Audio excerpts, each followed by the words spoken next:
Mahigpit ay pinagbabawal ng mga otoridad ang paggamit ng boga bilang pansalubong sa paparating na bagong taon. Pero meron pa rin ilan na gumagamit nito. 2 na nga ang nasugatan dahil sa boga. Nakatutok si Chino Gaston. Mahigpit na ipinagbabawal ang paggamit ng boga. Pero ang binatilyong ito sa Kinabawan City, North Cotabato, bogang ipinansalubong sa bisperas ng Pasko kahit alam niyang bawal at delikado. Kabilang ang boga sa pinagbabawal ng Department of Health o DOH at Philippine National Police o PNP sa mga paraan para salubungin ang bagong taon. Mapanganib ang pagpapaputok ng boga dahil maaari itong mag-backfire o masira kapag malakas ang putok nito. Maaring malapdos ang balat kapag pumalpak ang pagpapaputok ng boga. Pero aminado ang PNP, mahirap daw mahuli ang mga gumagamit ng boga dahil halos kapareho raw ang tunog nito sa mga paputok na may pulbura.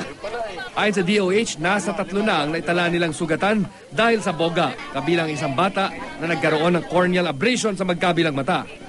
Ang problema kasi sa boga, sinisilip nila matapos nilang kalabitin yung gatilyo at sumabog nga. Napipilitan silang sumilip dun sa butas, nagkakaroon ng backfire. Nahagip yung mata nila, kaya nagkakaroon ng eye injury.